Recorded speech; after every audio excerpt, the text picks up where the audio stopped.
People are driven by the search for better.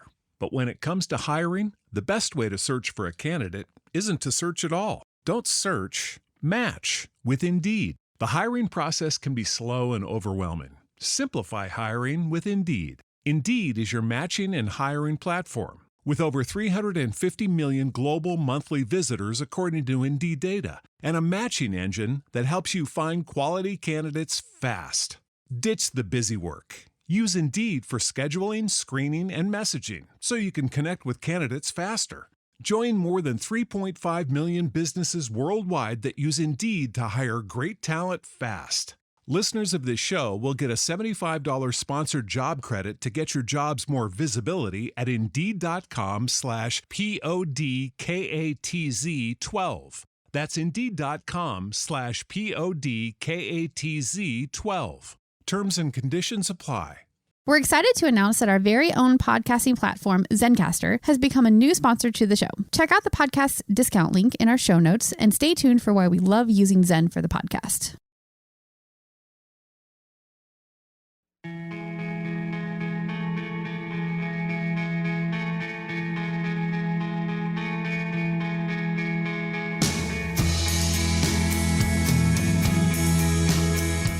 Hello and welcome to the Archaeology Show, episode 137. On today's show, we talk to Washington archaeologist Jason Cooper about the Olcott, a 9,000 to 11,000-year-old stone tool tradition in western Washington. Let's dig a little deeper.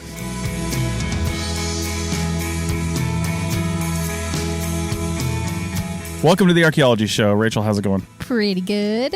All right, so as you guys know, we are on the road, and again, we're recording outside as a car trolls slowly by me on the gravel right now. So, also, we are in northwestern Washington State right now, and there is an active Navy base, the one I was actually stationed at 25 years ago, and actually from like 1994, I think, to 99. I was going to say, is that a little? Yeah, 25 years 97. ago, maybe?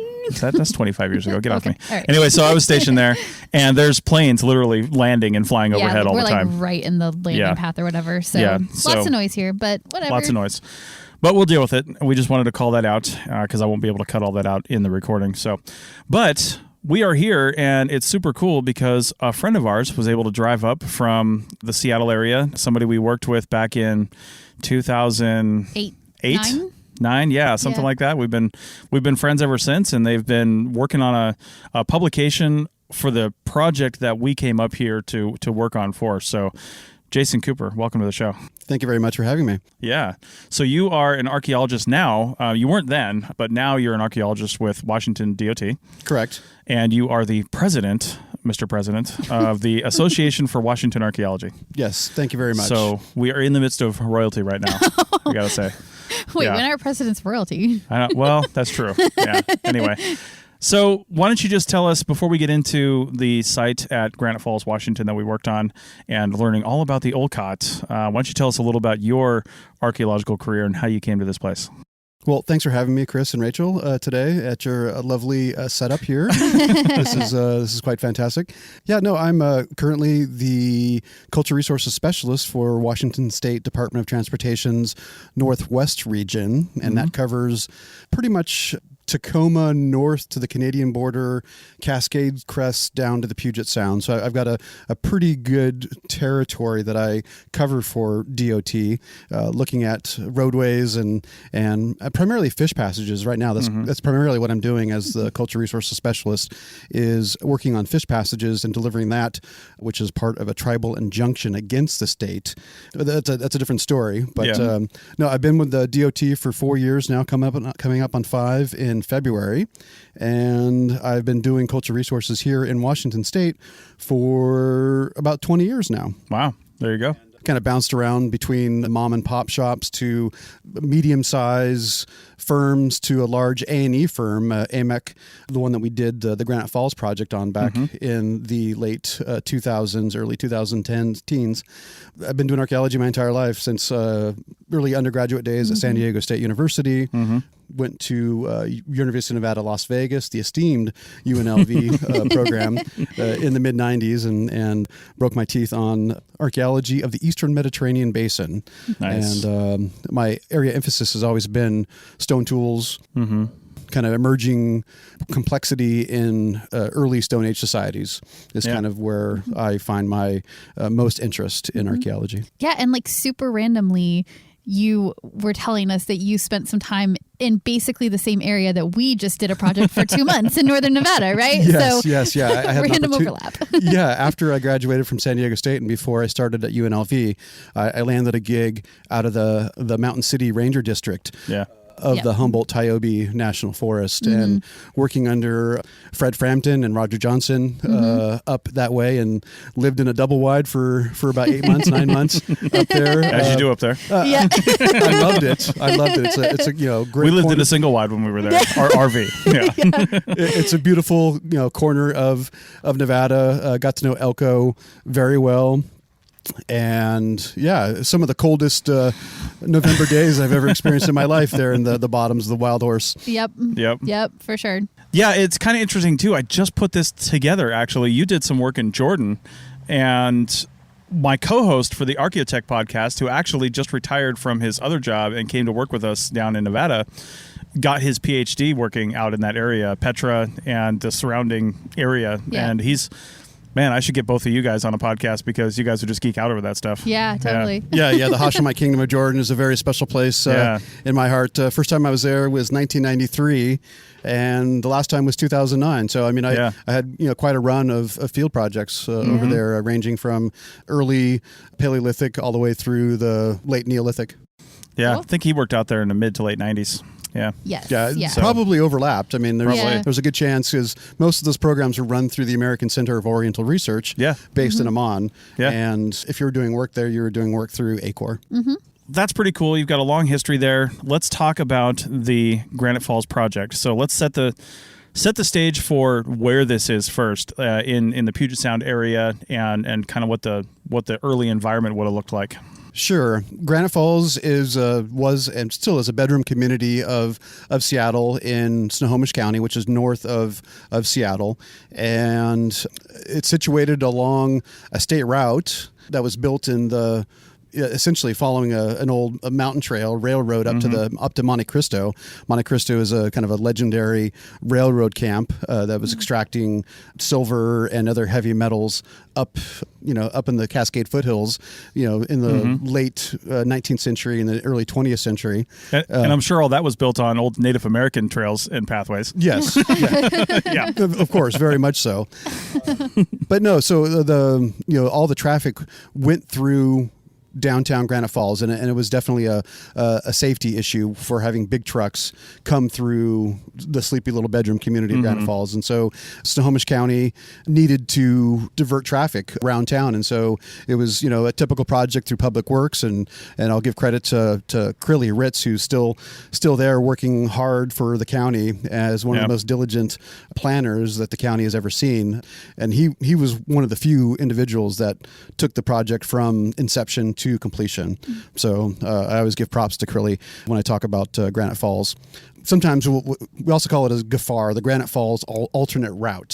So acronym GAFAR. So that's kind of a lot of the slang. If I drop a GAFAR, that's what we're talking about. But currently now, I mean, the name of the road is called Quarry Road, and essentially the bypass now takes traffic through a couple of roundabouts around town and services, large mining trucks. There's, it's still an active hallway for the mining and logging that's happening up along Mountain Loop Highway and kind of heading up that drainage of the Stillaguamish River, where we're situated. Yeah, so the county came up with the route, the alternate route. There were early cultural resource surveys done on the project area by Boaz. Phil Letourneau was the project director on that way back when for Boaz, and was responsible for peppering the project's area potential effect with shovel test probes, hundreds of them, and identified several hotspots along this proposed route. And for you theory aficionados, Boaz is an acronym for the company that was out here, not the Boaz, like Franz Boaz. Yes. Well, I mean, it's kind of an homage. The owner of the company, Astrida Blomqvist Onat, took several letters of her name and purposely spelled that, and purposely spelled it I didn't know that. to link up with. That's funny. Franz Boaz. That's awesome. I love it. So. We talked about actually having you on the CRM Archaeology podcast, another one that I've hosted in our longest running show on the APN, to really kind of get into the nitty gritty of how this worked from a business perspective, let's say, working with the agency and other things. But for now, let's talk about the Olcott. So this is identified as an Olcott site. But before we get to that and how that determination was made and why this went to full-scale excavation, let's talk a little bit about what we knew about the Olcott before this. Who were the Olcott and how did we know about them before this? Sure. Yeah. No. The Olcott consists of in my opinion, a very old Stone Age culture, and most likely one of the first Stone Age cultures to move into Western Washington, Puget Sound, as the glaciers retreated post-late glacial maximum. So post, in this part of the state, the glaciers receded past the Granite Falls area 16,000, 13,000, 12,000 years ago, as it kind of, the ice blocked up and freed up and kind of kept moving to the north. That's essentially when this area became accessible to folks that were primarily coastal driven individuals and riverine folks that were coming down following the shores, but also kind of working their way into the Puget Sound as we know it today, or the Salish Sea as we like to call it now, and working their way up the river drainages, as they came into it. And so Granite Falls' situation on the landscape is up at the headwaters of the confluence of the north and south forks of the Stillaguamish. And the Stillaguamish River drains into the Puget Sound through the Skagit River. And so this is, a very rich estuary and attractive for natural resources and game. And so kind of following natural corridors, folks worked their way up the Stillaguamish and exploited a very abundant raw material. And so this is kind of a key component of the Olcott is their stone tools. And obviously this is only one facet of their culture. That's the facet that has survived in the archaeological record, being the stone tools. Obviously everything else that, all the perishables have lost to the ages of time, but we do have the record of their stone tools, and the stone tools tell of a very complex lithic strategy and targeting a particular type of stone tool along the Stillaguamish that through our research has shown to be incredibly sturdy, incredibly durable, and was successful in doing what they wanted to do, cut, kill, and be useful in their day-to-day life. So essentially the Olcotts is kind of a term that was coined in the 1960s by a regional archaeologist, Robert Butler, and kind of based on the understanding then at the time of kind of a cascade style point, a leaf shape style point. And you just see it time and time again. The sites tend to lump around the river valleys, the existing river valleys, and away from the shore. So for me, this kind of shows that, yes, these folks are moving in along the coastline and then working their way up the river valleys. Nice. So was there a particular type of material that they're using for these lithic tools consistent? Yeah. So, I mean, the kind of the common terminology for it is, everyone just calls it a basalt. And so it looks like a basalt type of material. To be a little bit more generic and scientific, the material is called a cryptovolcanic rock, a CVR. And so that's just kind of a catch-all for dark, fine-grain, basalty material without kind of using the basalt terminology. Gotcha. But through our work on the Granite Falls project, we were able to test the material, not only from the archaeological site, but then just kind of collecting material along the Stillaguamish to develop kind of a background information of what's the material the folks were using here locally. And so the results came back, and I'm kind of drawing a blank on what we're calling it now. It's Want to reference your tome? Excuse me, yes. No, you don't have to. No, Rachel just handed me a copy of the University of Utah Press on Hunters of the Mid-Holocene Forest, the old Cordilleran culture sites of Granite Falls, Washington. Yeah. Came out in November 2011, co-authored with Jim Chatters and Philip Paterno. And we'll have a link to that in the show notes too. Yeah. Well, thank you. And so essentially, this report kind of covers the technical aspect aspect of the material, and the material shows it's just rich with heavy metals, and so that kind of plays with the strength of this particular cryptovolcanic rock. It's incredibly hard, and so it resists bending and fracturing, and so that's kind of what you see in stone tool usage, and even during the manufacturing, right? Is just broken tools. If it hits a bone and it breaks, or one throw hits a stone and it breaks. This particular technology in making these long leaf points and thicker blades and long knives, matched with the heavy metals inherent in this particular stone, makes them ideal material for stone tools.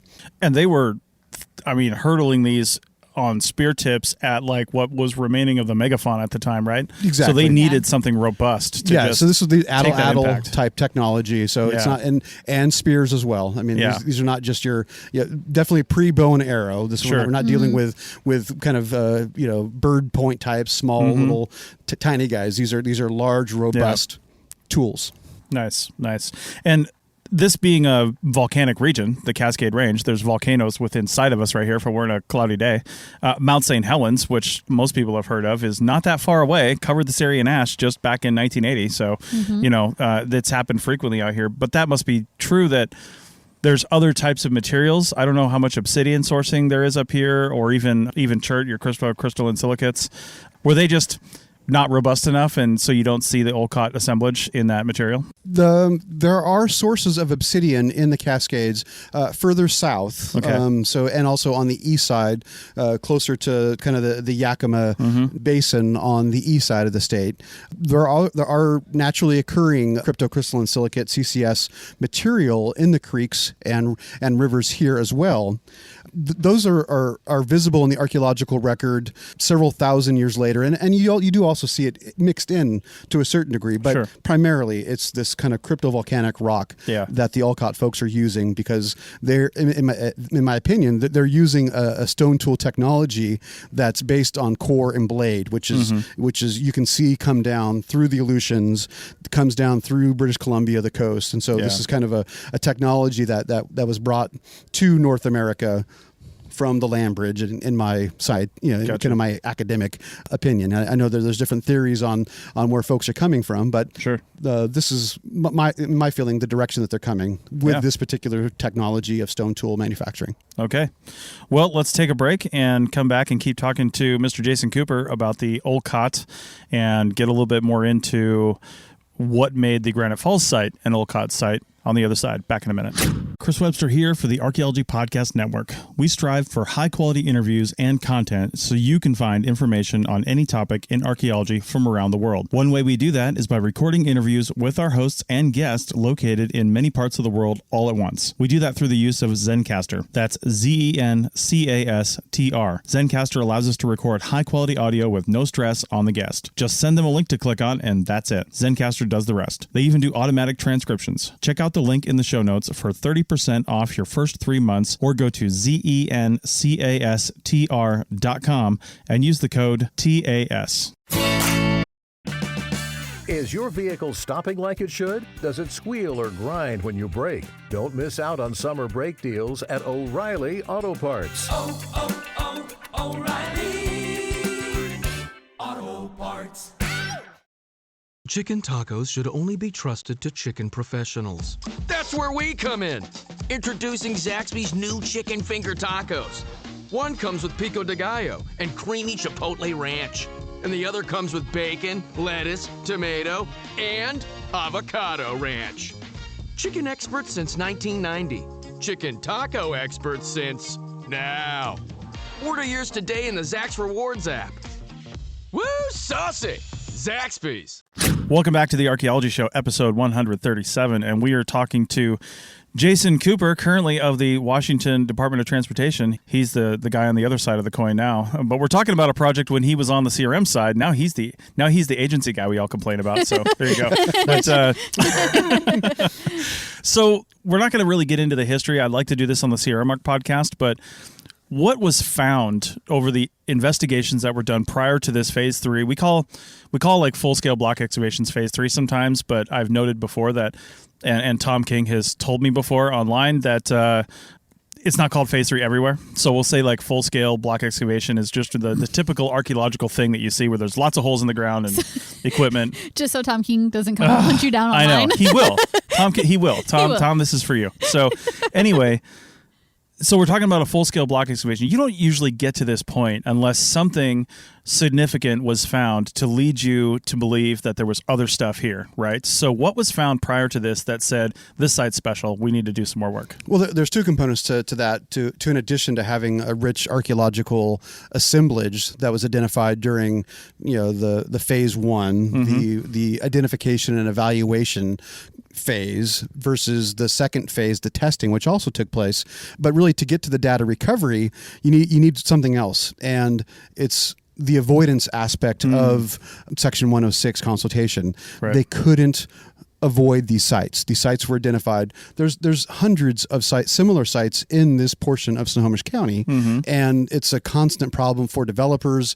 And I say problem because these folks are trying to build whatever they want to build, and they have to run through the hoops of managing with significant archaeological sites. In this case, Snohomish County, working with the DOT, came up with a corridor. They were limited in where they could build the roundabouts in regards to the state routes, and tying in again, avoiding downtown Granite Falls. So there was a very limited corridor where they can build. And so after the testing, sites were found. They did a little retooling to avoid some things, but there's two areas that they couldn't. And those are the two areas that we primarily focused our phase 3 data recovery excavations. And that's where you and Rachel came on board with AMEC and took part in those excavations for several months there, kind of spanning late 2008 and early 2009. The coldest winter that I have ever experienced. Right, and I'm born and raised in Washington, and I don't think I've ever seen that much snow here in one season. Yeah. I mean, that was ridiculous. It was very much so. It was insane. And so the western of the two roundabouts was near site 45 SN 28. 45 is the state code for the state of Washington. SN is Snohomish, Washington. Site 28. So it's a fairly low numbered site. This was originally recorded in the 1970s when you had a researcher at the University of Washington that was going around and writing his thesis essentially on the Olcott complex and sites. And so he was investigating locations, and this is when this site was originally recorded. So it wasn't necessarily a new site versus the other one that we worked at, which was near the Beavers house. With the Beavers are a great family, and they were very accommodating to our project. That one was SN 303. And so that was a warm place to sit sometimes on breaks. Yes. We really appreciated that. Yes. Very much so. So it was the avoidance aspect that the county and the DOT couldn't avoid these sites, and so the project was going to go through here. And so so if there was no avoidance, then it's mitigate through excavate, as I say. And so we excavated the sites. We tested them. We opened up hundreds of square meters of sediment, and of particular interest for these sites. These sites are fairly shallow. We're not talking like deep meters and meters of excavation. Right. It's less than a meter usually. These sites are sitting anywhere between 30 to 60 centimeters below the surface, and so it's really shallow for how old these sites are. And these sites are, speaking of dates, are in the 8,000 year category. So we're talking early Holocene, and they kind of fall into the early Archaic period. I know Archaic is not necessarily the term that we use today in regards to early prehistoric pre-contact cultures. Prehistoric is also on the outs. We got to be careful about using that terminology. But this particular pre-contact culture dates from 10,000 years ago all the way up to almost 5,000 years ago, with some changes. But again, we're only looking at the stone tools, and the changes in the stone tools over those 5,000 years was not that significant. It primarily stayed the same throughout the course, kind of focusing in on this type of material, this Hornsfelds, which is a cryptovolcanic rock. I just looked that up in in your book, in the press. Yeah. Had to make sure of that a Hornsfelds. Good thing that guy wrote that thing. I'm still wondering, just going back real quick. And first off, the number 45SN28 and the other one was 303. The 28 is really cool to me. I don't want to gloss over that because that's the Smithsonian trinomial system that they came up with back in, I think during the days of the, what was it called? It's back in the 30s. Anyway, they came up with a system to the Smithsonian did to catalog sites because they were the only one cataloging sites in different areas. The river basin surveys, I think it was. So they did that back in the East Coast, Midwest, and then other states started just adopting that system and that methodology.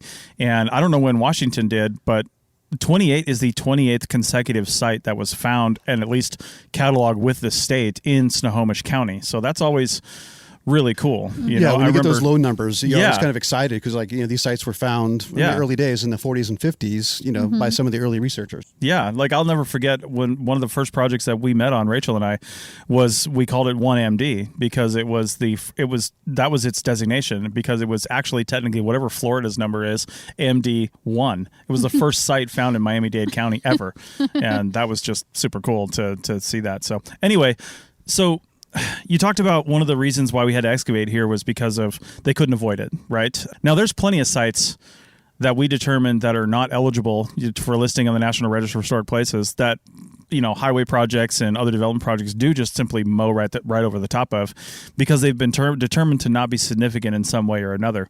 So they couldn't avoid this, but also they realized that they should avoid this, but they couldn't, so we had to dig it up. So what was found here in the early excavations that led to just not having bulldozers go right over the top of it? It was the sheer density of lithic material in the shovel test probes that caught folks' eyes. And so it wasn't just a projectile point here, a biface fragment here. It was hundreds of flakes, hundreds of diagnostic stone tools that were coming up in limited probing, that were spaced every 30 meters. And so phase 1, 30 meters, 100 feet apart, we're digging holes and we're finding things. Yeah. And then so we find something and then we narrow that the dimensions, cut it in half. We'll keep cutting it in half and we just kind of find the hot spots, right? Kind of just the classic site delineation through shovel test probing is what kind of caught the eye. But I mean, it's more than that. I mean, it's the lithic density stone tool culture.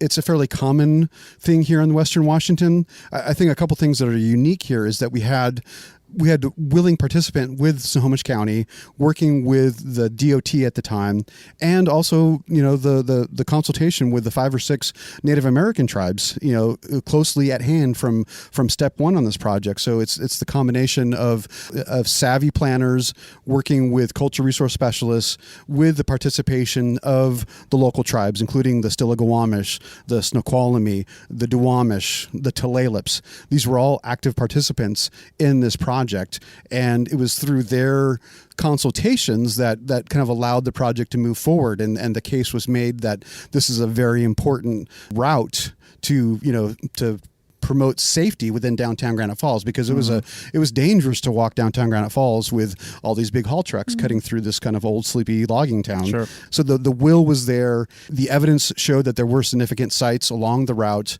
and the consultations with the tribes were productive in the sense that we weren't going to get shut down. There weren't any indications that there were going to be human remains or burials associated. Very rarely do you see human remains, burials in this old of deposits here in Western Washington due to the acidic forest soils that just tear through organics and bone material. And I mean, and that's the one thing. I mean, you look at our 16,000 pieces of lithics that we excavated over the 8 months or so. We had 3 pieces of bone, 3 pieces of faunal material, which we were able to identify them. A beaver and another small varmint.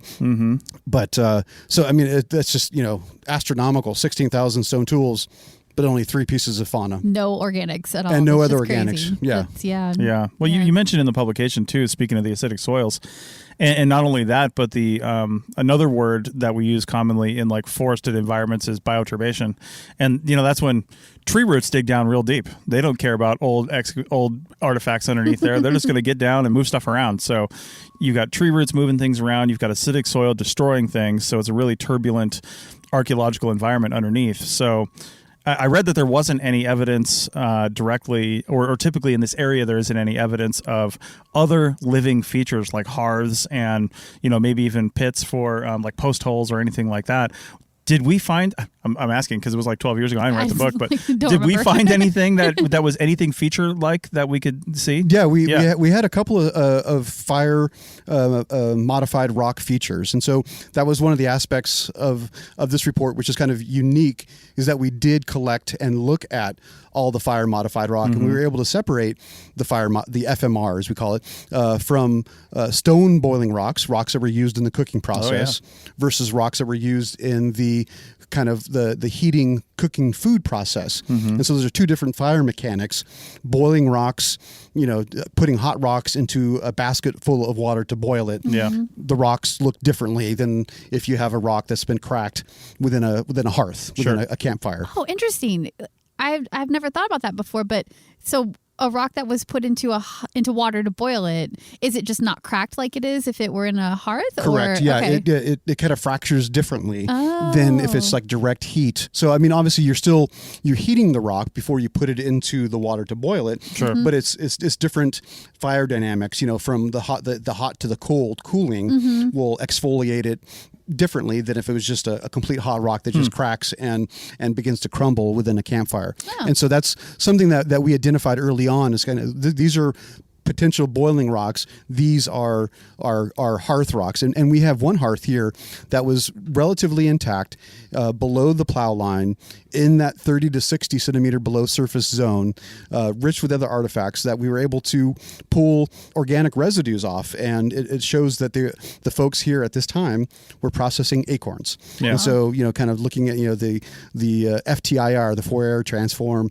kind of the black box analysis, where you're able to take the greasy residue off of stone tools and FMR and match it against a baseline of other kind of scientific samples, and that's what our black box tells us, is that acorns are being processed up here 8,000 years ago, where there's not very many acorns today. Yeah, True. Yeah, Very much different cool. environment in the post-glacial environment, right? Very much so. Yeah. Cool.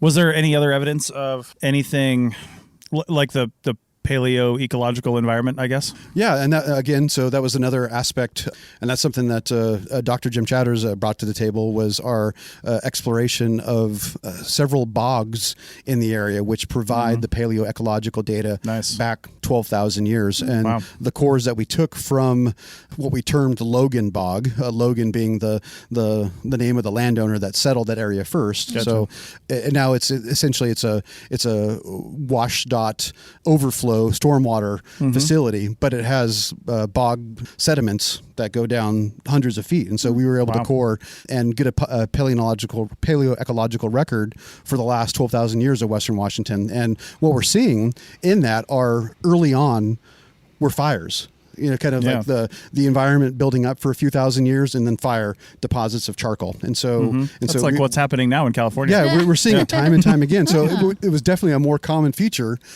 Post-glacial west side of the western United States is kind of the classic altithermal, where it's warmer. It was warmer 9,000 years ago here than it is today, and so it's kind of it was a warm side of the last glacial maximum, essentially. And so you can see that in the records in Nevada and California. Altithermal is a term that kind of dates back to the 1960s. Desert ecology guys that had originally identified it, right? Kind of all the pluvial systems in Nevada, right? During the glacial times, all those areas were filled. All those basins were Pleistocene lakes, right? But then they showed all the lakes drained, and the temperature spiked to plus 2 degrees centigrade, which is kind of where we're heading right now, essentially. But anyway, so that time was characterized by a large west side wildland fires. And in addition, kind of seeing the oak savanna in the areas now, which are covered, by coniferous trees now. I mean, it's kind of it's a totally radically different. But something that's happened in that time frame, obviously, is the development of the watersheds and the river systems that allowed the salmon to show up, right? I mean, because post glacial denuded rocky plains, essentially turning into these oak savannas that turn into kind of the forest that we have today. It takes thousands of years for these river systems to develop to allow the nutrients for the fish to show up. Right. And that's always a component. So it's not just the stone tools. They're exploiting the salmon. They're here for a reason. That were here for the last, essentially the length of the Holocene, right? Sure. The last 10,000 years. But again, all we're seeing is a stone tool record because Right. that's what survives in the dirt here. Okay. All right. Well, with that, we will take our final break, and I want to come back on the other side and talk more specifically about the Olcott people and kind of what happened to them and that whole history. So we'll be back in just a minute. You may have heard my pitch for membership. It's a great idea and really helps out. However, you can also support us by picking up a fun t-shirt, sticker, or something from a large selection of items from our TeePublic store. Head over to archpodnet.com/shop for a link. That's archpodnet.com/shop to pick up some fun swag and support the show. Introducing Zaxby's new chicken finger tacos. One with pico and creamy chipotle ranch, and the other with bacon and avocado ranch. Chicken expert since 1990. Taco expert since now. Woo, saucy! Zaxby's. People are driven by the search for better.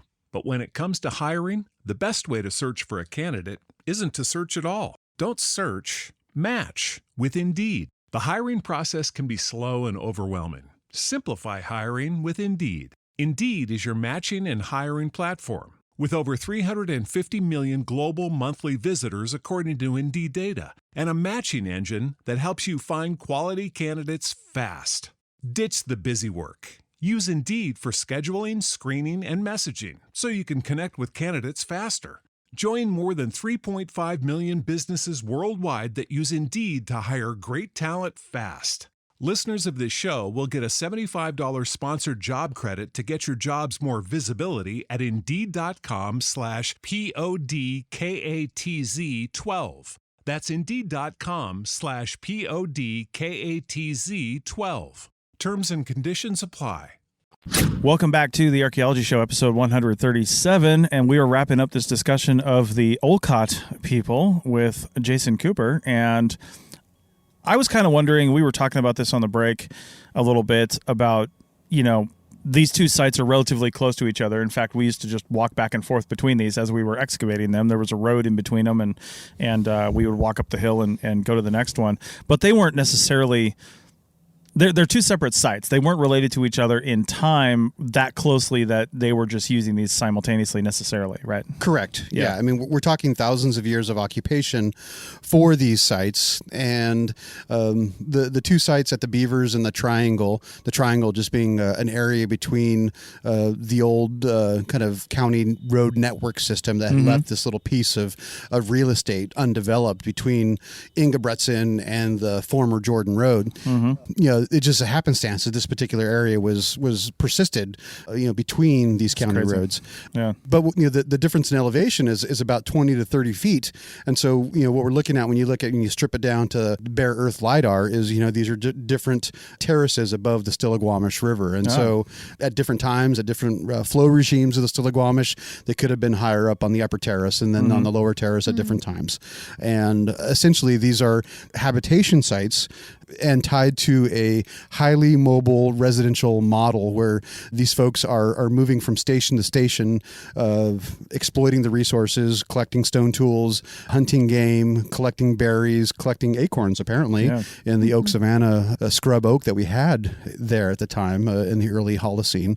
And, doing this for thousands of years. And so, this particular cultural tradition lasted for several thousand years and really unchanged until kind of the middle Holocene. And, the middle Holocene to 2,500 years ago is really where we start seeing kind of today's kind of ethnographic Native Americans. Yeah. So the traits that we see at contact in the 17th and the 18th centuries goes back 2,500 years. And so the time period between 2,500 years and 5,000, there was definitely more influence from, say, the eastern portion of Washington state on the east side of Oregon. You're seeing more stone tools from eastern Washington and Oregon, more obsidian showing up from Oregon especially. So you kind of see that the networks had expanded, and horses had shown up on the scene, by 2,500 years ago. Bow and arrow, kind of early technologies had worked their way from the plains to the Snake River systems and to the Columbia River systems, and eventually to the west side here in Washington. But, kind of based on, the early habitation models, folks coming down the Pacific coast, working their ways into the Salish Sea region early on in the Holocene, but then interacting with folks coming from the east to west, 5,000 years to present, essentially, is what we're seeing.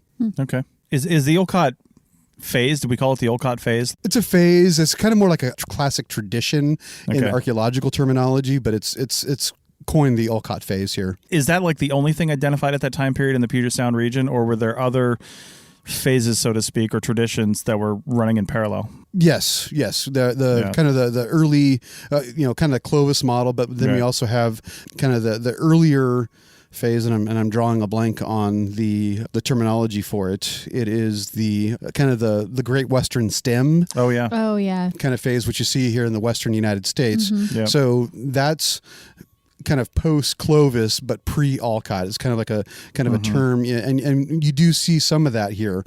But really, I mean, this was the dominant stone culture post-Clovis, and there's only a handful of Clovis sites in Western Washington and in Washington State. There's maybe 5 or 6, in isolates. The most famous being an apple orchard in Wenatchee that was found in the Ritchie Clovis site. Is what that one's called.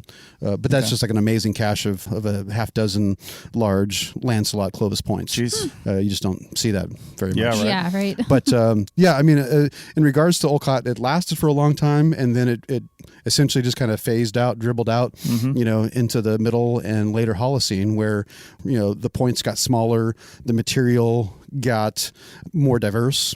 Well, and megafauna started to die off, and the landscape started to change, and animals got different too. So. Sure, yeah, and there was more reliance on fish, because the fish were here, but the fish weren't here in the great enough densities. It wasn't until the Middle Holocene where you had the fish runs that were fully established and were able to support a bigger demographic of pre-contact folks. Sure.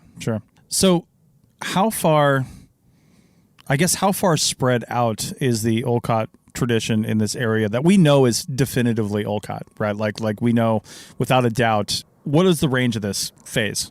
Sure. It stays pretty much on the western side of Washington, kind of on the Salish Sea, Puget Sound side. But you do find leaf-shaped projectile points on the east side of the state too, to a certain degree. The technology to create long blades and turn those long blades into leaf-shaped projectile points. Once you have it, it's a pretty simplistic way to reduce a stone and to make it an effective tool. But what I see, kind of Granite Falls is in the center, kind of the heartland of Olcott. You look at the overall site densities of Olcott sites in Western Washington, and it seems the Granite Falls area, that part of Snohomish County, is the highest concentration of sites. And it's my belief that these early riverine coastal folks came into Puget Sound and found themselves in the Stillaguamish because they were protected on the mountainside because there's no natural pass up the Stillaguamish into the Cascades. It's blocked off. It's not like Stevens Pass or Stampede Pass or some of the other southern passes where you have easy pretty routes. Rough mountains up there too. Pretty rough mountains. And so your backside is protected. You're not necessarily worried about folks coming from that backside. And you also have a hunting cul-de-sac there, essentially, where animals are going to be moving up and down this corridor that, sure, they can get over the mountain, but you're the only ones that are going to be exploiting that particular resource. Are there Olcott sites, or I guess people back in the day living in this area, were they also, I would assume, pretty well populated over on the Olympic Peninsula, which is on the other side of Puget Sound? Because I imagine in the early Holocene, you could probably walk there with lower sea levels, right? Yeah, without a doubt. A colleague of mine, Roger Kears at Washington, is currently excavating an Olcott site over on the Elwha River. They're relocating a bridge on US 101. They needed to move the bridge after they've torn down the Elwha River Dam about 6 or 7 years ago. Okay. In a big move, tear down dam, let's restore the habitat.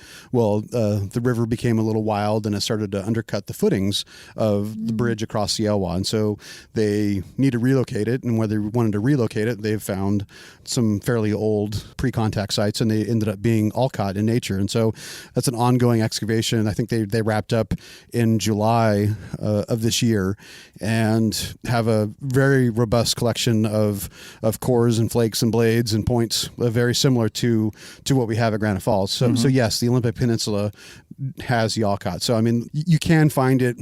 It's ubiquitous. Yeah. Kind of the early, if you're going to be doing archaeology here in Western Washington and you're in that time period, you're going to be able to find that site. It's not a hard site to miss. It's kind of like your basic lithic scatter in the Great Basin, which is a fairly common, or a pot drop. You put a hole in the ground in Snohomish County, you're going to probably find a flake or two from this time period. Nice. Cool. Nice.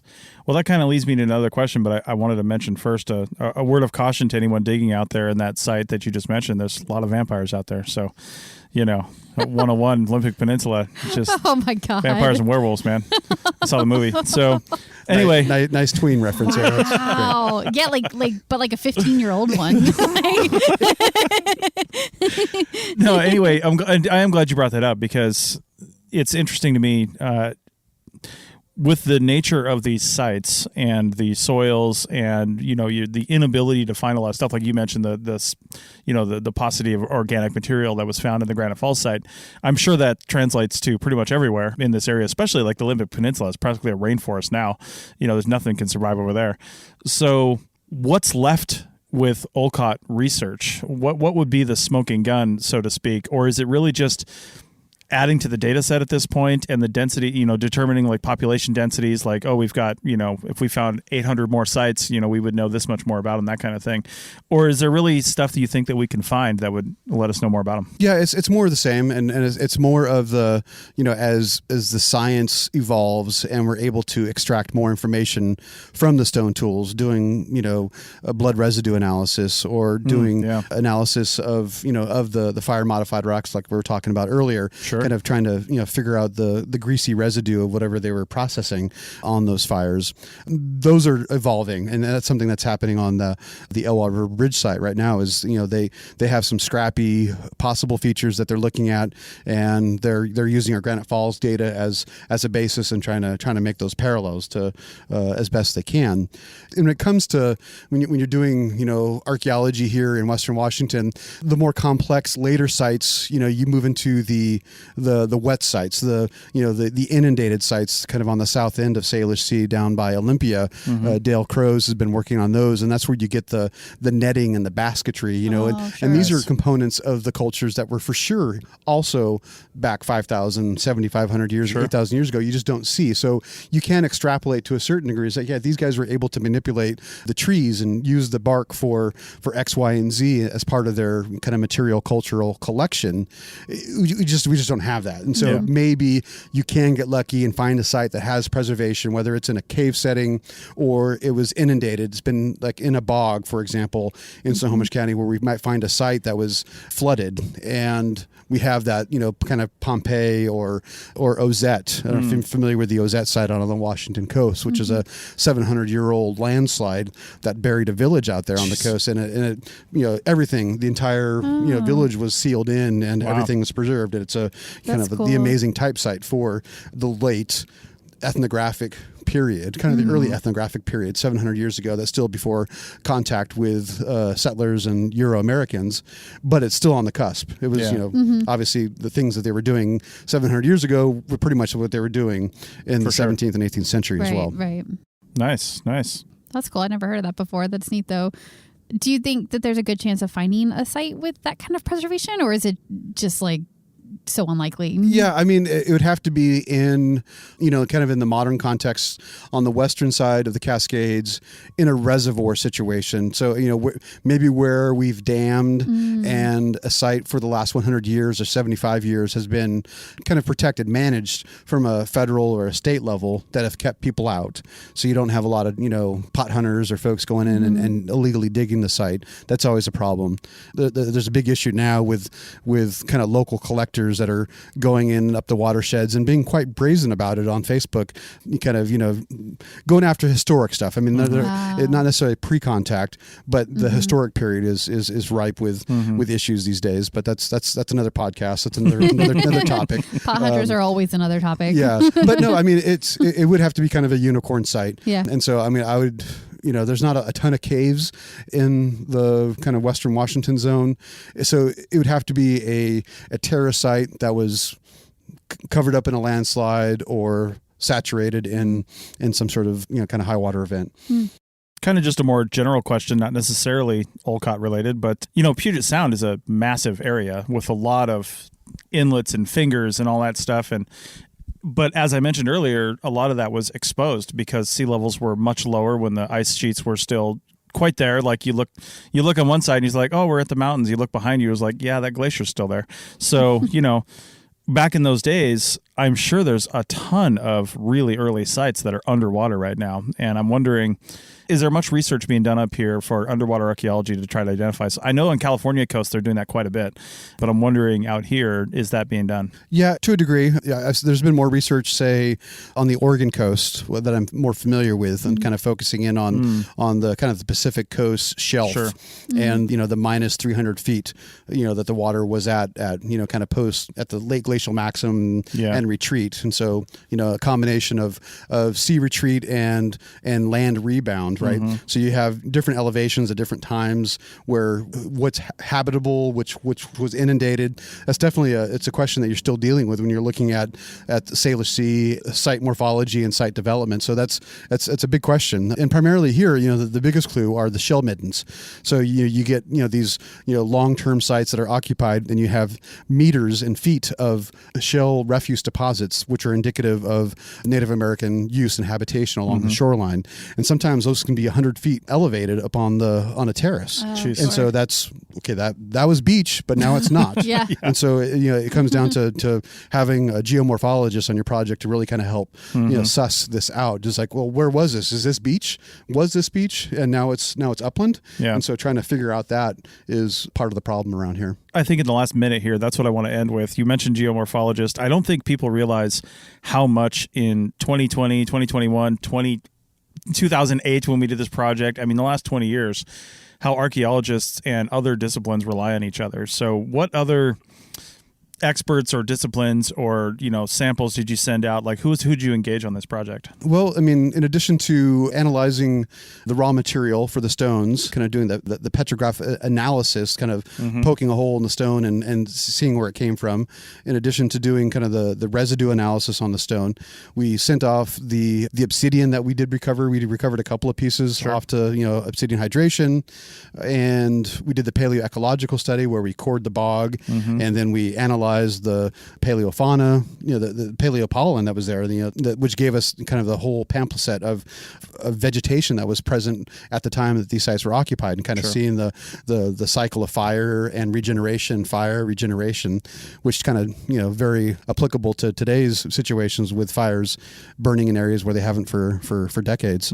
But yeah, I mean, and then obviously kind of looking at what really helped us quite a bit was the use of publicly available LiDAR. Yeah. So kind of the bare earth images, kind of stripping the last 150 years of human intervention to see the lay of the land and where these sites fall, helping us to predict where other sites are going to be based on similar landforms. Yeah, I thought that was really neat. I saw the image in the report. I was looking at that because you can really see like how the sites like follow the edges of these terraces. That was cool.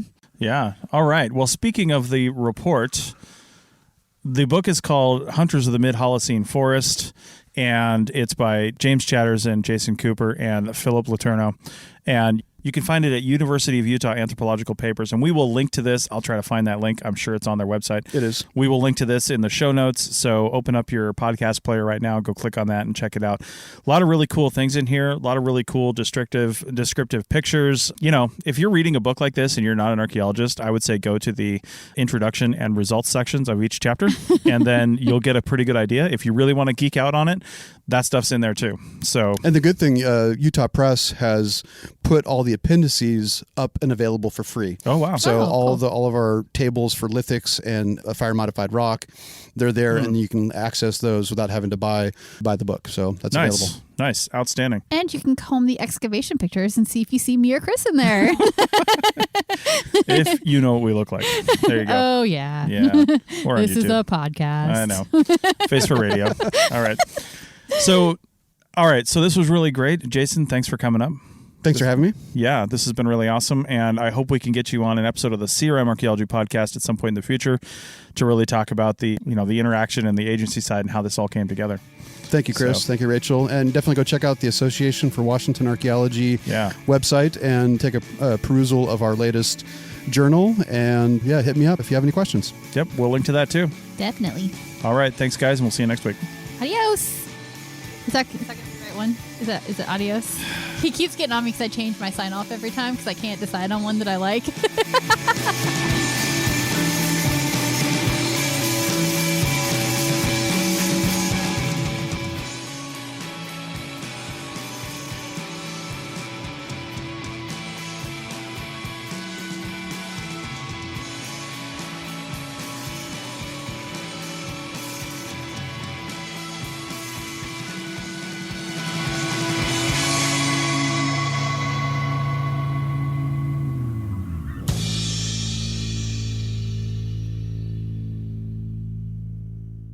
Thanks again for listening to this episode and for supporting the Archaeology Podcast Network. If you want these shows to keep going, consider becoming a member for just $7.99 US a month. That's cheaper than a venti quad eggnog latte. Go to archpodnet.com/members for more info. Introducing Zaxby's new chicken finger tacos. One with pico and creamy chipotle ranch, and the other with bacon and avocado ranch. Chicken expert since 1990. Taco expert since now. Woo, saucy! Zaxby's.